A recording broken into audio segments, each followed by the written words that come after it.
কাজের শুরুতে এখন আমরা দেখতে চাই কিভাবে আমরা এই শো বাটনটা কাজ করাতে পারি, যে বাটনটা আমাদেরকে ডাটাগুলো শো করবে। তো এখানে শো বাটনে ডাবল ক্লিক করলাম, ডাবল ক্লিক করতে হবে। ওকে, এখানে মনে হয় আমার ক্রিয়েট হয়ে গেছে অলরেডি শো বাটনটা আমাদেরকে দেখতে হবে। শো বাটনে যদি আমি ডাবল ক্লিক করি তাহলে আমরা দেখতে পারবো এখানে কোডটা ক্রিয়েট হয়ে গেল। আর আমাদেরকে কোডটা আনতে হবে এইভাবে যে প্রথমে আমাদেরকে কানেকশন ওপেন করতে হবে। এই জন্য আমাদেরকে এইখান থেকে আগের মতো অবস্থা, এখান থেকে এই কোডটা যেটা আমরা করছি তৈরি সেটাই দিতে হবে। সেটা হচ্ছে কানেকশন ওপেন করলাম। আমরা বুঝতে পারছি যে এটা কিভাবে কানেকশন ওপেন হয়। আর আবার কানেকশন ক্লোজ করতে হবে, ওপেন এবং ক্লোজের মধ্যে আমাদেরকে কাজটা সারতে হবে। এটাই হচ্ছে আমাদের কাজ। এখন আমরা যখন এখানে যাব, এখানে দেখবো যে একটা স্ট্রিং নিছি, স্ট্রিং এর নাম যা কিছু হোক একটা কিছু দিচ্ছি এবং সেটাকে এক্সিকিউট করছি, এক্সিকিউট রিডার। এখন এটাকে আমি কপি করে আনলাম এবং এটাকে অ্যানালাইসিস করবো যে আসলে কি হইতেছে। এখানে আমাদের ডাটাবেজের নামটা হচ্ছে এটা, সেটাকে এখানে দিতে হবে ডাটাবেজ নেম।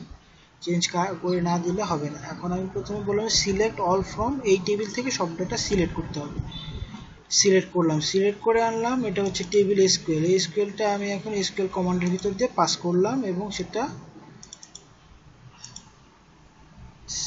এটা হচ্ছে টেবিলটা সিলেক্ট করলো। এটা হচ্ছে আমাদেরকে একটা এসকিউএল কমান্ড দেবে। এসকিউএল কমান্ডটাকে এখন একটা এক্সিকিউট করতে হবে।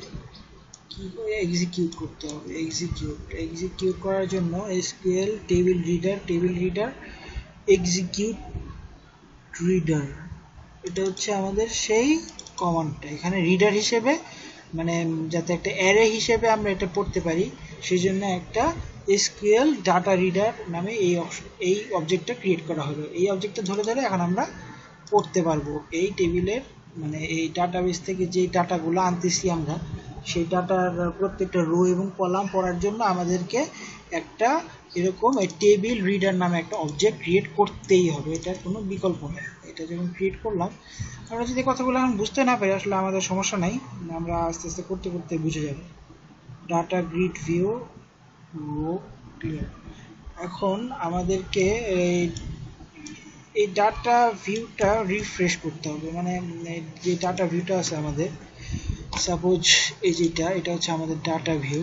এটা আসলে আমাদেরকে রিফ্রেশ করতে হবে। তো এটা একটা নাম থাকবে ডাটা গ্রিড ভিউ 1।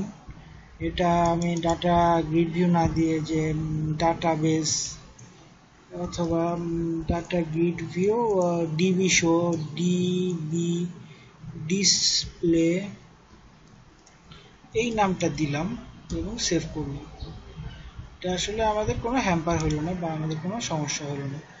তবে আমি এখন এখানে এই নামটা দিয়ে দিব যে ডিসপ্লে, এটাকে আমরা এখন এডিট হয়ে গেছে অলরেডি ইতিমধ্যে। তো রো ক্লিয়ার হয়ে গেল, রিফ্রেশ হয়ে গেল। এটাকে এখন রিফ্রেশ করলাম এই কারণে যাতে যখন আমি ক্লিক করব তখন কোনো ডাটা জানি এখানে না থাকে, আবার নতুন করে সব জেনারেট হয়। তারপরে হচ্ছে এটা হচ্ছে আমাদের একটা ইফ এবং হোয়াইল।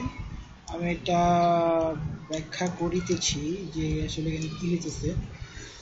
এখানে ইফ টেবিল রিডার, আসলে যদি আমাদের অবজেক্টটা যদি ক্রিয়েট না হয়, নাল হয় বা জিরো কিছু হয়, তাহলে সেই ক্ষেত্রে এরকম দেখাবে।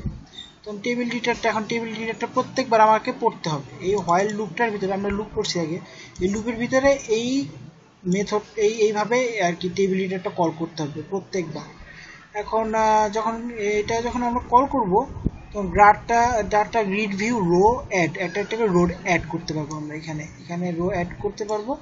এখানে আমাদের যেহেতু কলাম কতগুলো আছে, 0 থেকে শুরু করে এখানে 5, টেবিল রিডার 5 পর্যন্ত আছে। আমাদেরকে আরও অ্যাড করতে হবে কারণ আমাদের কলাম আরও বেশি।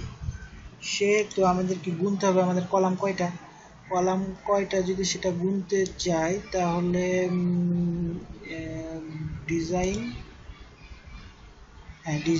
ডিজাইনে টোটাল আছে হচ্ছে কয়টা, 3টায় 3টা 9টা 10টা 10টা কলাম আছে, তার মানে 9 পর্যন্ত হবে এখানে, কারণ হচ্ছে এখানে 0